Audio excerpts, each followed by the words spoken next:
today's video, tuturo ko sa inyo ang 5 tips, no, bago gumawa ng YouTube channel.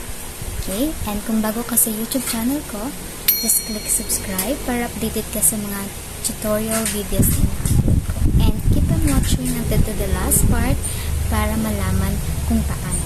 Let's start! Yan, so una is, yan na, para bago gumawa ng YouTube channel is, first, you must have YouTube channel.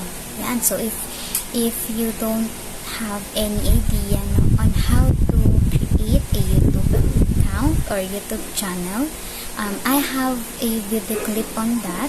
No, meron din po akong tutorial videos kung paano gumawa ng YouTube account or YouTube channel. Yan, you can watch it din po. And yun, so first, no, para or bago gumawa ng YouTube channel is, yan, you must have YouTube account or YouTube channel. So we're done with the first one, which is yung you must have YouTube account. Then the second one, ito naman tayo sa know how to upload videos. So syempre kaya naman tayo gagawa ng YouTube channel, no? It's because no, mag-upload tayo ng mga videos or mga content kasi nga tayo ay magiging content creator. Okay? So yan, meron din akong video na kung paano mag-upload ng videos. Okay? Or video tutorial ko on how to upload videos on YouTube. And you can also watch that din po. Okay? So that is the second thing na bago tayo gumawa ng YouTube channel.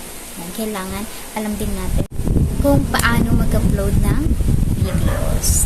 And so the third one naman, no, is specific content. So in a specific content, no, sinasabi dito na kailangan meron kang concrete or yung final na magiging content mo. Ikaw ba ay magpo-focus more on motovlog? Ikaw ba ay more on to help the people in needs? Yan. Or ikaw ba ay more on kumbaga pang entertainment? Yung magpapasaya ka, magpapatawa ka, tulad ng ibang vlogger. Ayun po. Okay? So, kailangan meron ka nun. Kumbaga, kailangan you have the final decision kung ano yung pinaka-forte mo or kung alam mo ikaw ay mag-joker. So, yun, doon ka sa mga pagpapatawa. Kung ikaw naman ay yayamanin, yun, and you want to help the people. Yan. Yan, so, ganun po. Okay? So, kailangan meron ka yan. So, we're done with the first 3 step, or yung unang tatlong kailangan natin bago tayo gumawa ng YouTube channel. Okay, so the fourth one naman is FB page. You must have your FB page or kahit FB account.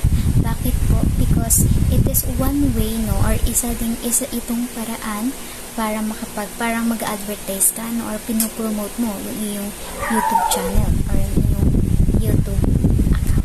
Okay? So, good thing yan para, yun, syempre, upon doing videos, yun, syempre, meron kang account, kailangan mo yun palagpin, kailangan mo siyang alagaan.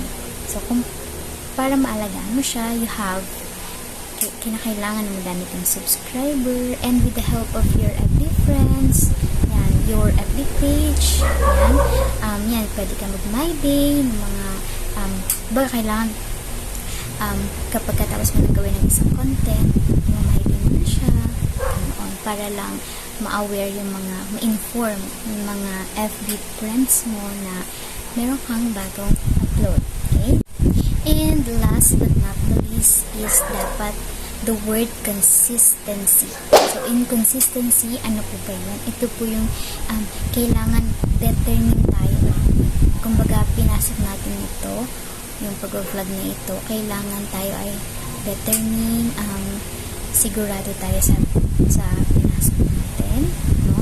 And, yan, the word consistency then is para doon sa lagi dapat tayo mag-upload, most especially kapag meron talaga tayong mga masugid na taga-subaybay, meron tayong mga followers, subscriber na nag-aabang sa atin. So, kinakailangan po, hindi yung yes, sa mga unang months, yan, lagi ka nag-upload. And pagkatapos nung lumaylo ka bigla, diba? Yun. So, kinakailangan nyo na palagi kang mag-upload. Okay? Ayan. Para lagi may aabangan sa iyo ang mga subscriber or followers mo. And that will be all. I hope you enjoy watching and sana natutunan kayo sa tutorial videos na ito.